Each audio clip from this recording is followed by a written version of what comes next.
how are you doing today? It's so nice to have you once again on my channel. My name is Oluwatoyin, not just a storyteller.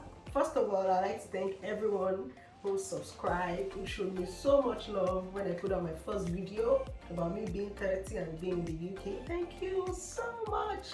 You've gingered me to do more. I'm so grateful, and thank you for the nice comments. Thank you for the support.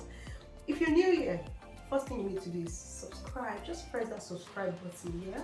You won't regret it. Yes, so as you know, or as you may not know, I'm here in the UK with my husband, my dependent, and I am currently studying for my master's in international marketing. So the purpose of this video today is to give you 5 tips that will make your life easy as you prepare to come to the UK for your studies. And the reason why I'm doing this is because I know that it's a lot of work trying to get your admission and your visa, everything ready. It's so stressful, which is why I want to tell you the things that helped me. I migrated to the UK within 3 months. I started my process in September, and by November I had my visa.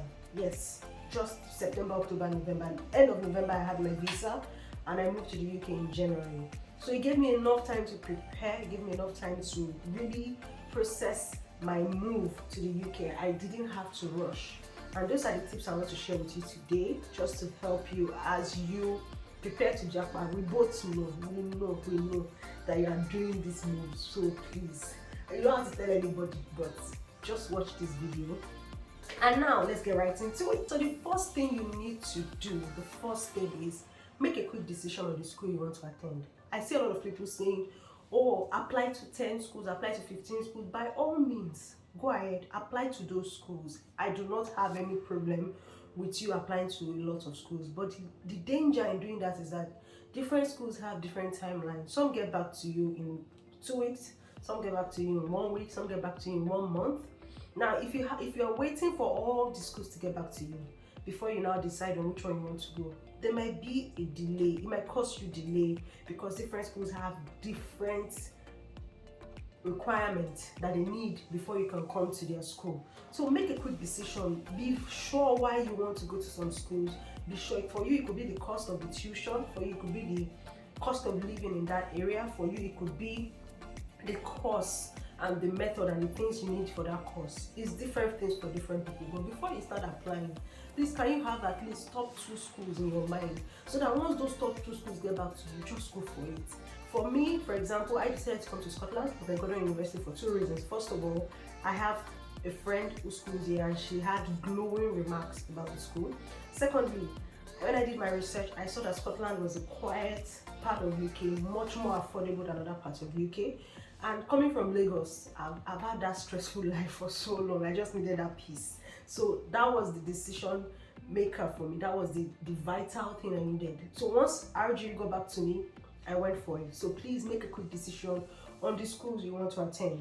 Now, after you get your admission, immediately after I get your admission, this is a golden advice that somebody gave me. Immediately after you get your admission, book your TB test. TB is tuberculosis test, and I'll tell you why. Now, tuberculosis test is a requirement to come into the UK. Whether you're coming for school or you want to come for visit, you must have done a TB test, and it is valid for 6 months. So if you get your admission now and you book your TB test, let's say you're coming in September and you get your admission, say, in April, and you book your TB test for May, it means that when you do your TB test in May, June, July, August, September, 4 months. By September, the test is just 4 months, which means it won't have expired. It has a long validity period. But the reason why I'm even asking you to do it now is because you don't want to get into that rush. Trust me, it is crazy. When I got my admission in September, somebody advised me to book my TB test immediately. So I booked my TB test and did my TB test in that same September. Now guess what? The day we went for a TB test, myself and my husband, at IOM, so we got there, we were booked for 1 p.m. We did not leave there until 7 p.m. thereabouts. It was that long. And that was the time that wasn't even a peak period. So IOM Lagos and IOM Abuja are the only 2 accredited places in Nigeria that you can get your TB test done, which means the crowd fall there is massive. But if you go early, if you go when it's not peak period is when it's close to resumption and people are all trying to get their tickets. And if you do it early, yes, you will spend hours there, but it's nothing compared to when it's the peak period.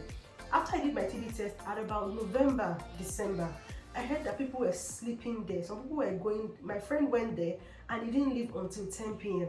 You do not want to go through that stress. So please get your TB test done immediately after you've decided which school you're going and you have your admission. Book for your TB test and go for it. Between, if you're coming in September, between April and May. June, July. June, please, the latest time, but April, May is the best time. Now the third thing is pay your school fees deposit on time. Please, once you've decided on the school you want to go, pay the deposit on time. It saves you stress, it saves you delay, because you know that you have to go through the E-Form A from trade services online, then you have to now follow up with your bank. It takes time. Sometimes some banks take up to 1 month. So the earlier you start that process of paying your school fees, the better. You don't want to pay through black markets. Yes, it's so expensive. So you still have to use Nigerian banks. So you paying on time would help you. It's even better if you have like an account manager in your bank that you can follow up with. But start the process on time so that once you're done with paying, you can get your CAS. That's your confirmation of acceptance of studies. And once you get your CAS, you're ready to apply for your visa. Now the fourth thing is to start gathering your POF, your proof of funds statement on time. This one, in fact, I feel like I need to do an entire video on POF, proof of fund. No, so your proof of fund is you showing to the school and to the UK government that you are able to take care of yourself for the duration of your studies here. If you're coming with dependents, you're coming with your partner and children, you need to show proof of fund to be able to take care of you, your partner and your kids. So please, right now, your proof of fund is whatever you've paid in your deposit, whatever is left of your school fees, plus the cost of living for that part of the UK. And like I said, I may need to do a new video on proof of fund, but get it ready. Most schools require you to submit 1 month statement containing enough certification, enough proof of fund to show that you're able to take care of yourself. They require you to submit it before they give you your CAS, before they issue you your CAS. So it's best that you begin to think about it now.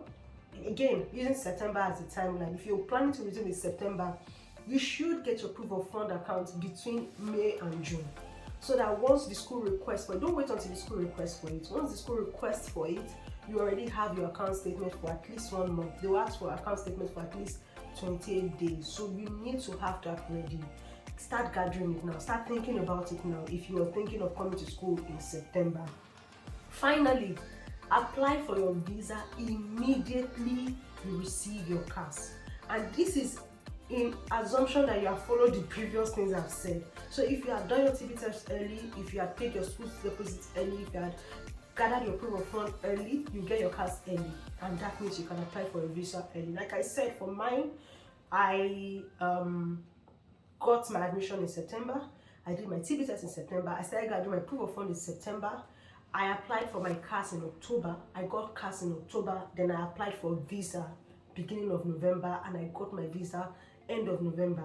These things can happen this quick if you're just intentional about it. So please get your visa early. The time we went for our visa and biometrics, we are done in 30 minutes. Meanwhile, the same place, after like 2 months, when it was peak period, when people were getting closer to resumption, people were literally sleeping there, and it was stressful. So people had to send school emails because they couldn't resume early. So please do yourself a favor by applying for a visa early. So this is the last thing I want to say. It's not one of the tips, but this one will help you save money. When you get your visa, when you get your admission and you're sure that, yeah, this is the route I'm going, if you have that much faith like we did, book for your flight. It's crazy, but it works. Book for your flight. So we booked for our flight in September, and that was like 3 months before we actually traveled. I think October actually. and we got it at about 560,000 naira for both of us, British Airways. And the same flight at around December was going for about 1 million naira per person. So imagine that massive difference. So if you've done all this, and if you've gotten, you have that figure, yes, this is what I want to go with.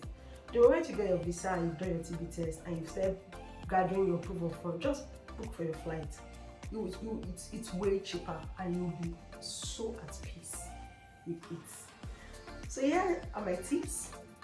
They work because I know they work, because they work for me, and they made our lives very simple. So please do these things and you'd come here in a breeze. I hope you enjoyed this, and I hope it had helped somebody. Please let me know in the comments below if there are other things you would like me to talk about, or if you have questions regarding any of these things I have said. Yes, let me know. Thank you for sticking with me. Thank you for being an amazing audience, and thank you for subscribing. Thank you for liking. Thank you for commenting. Thank you for sharing. Thank you for doing all these things. I appreciate you. Until I see you again, until I come back with more tips and more useful content for you. Thank you. I'm still not just a storyteller. I love you. Bye.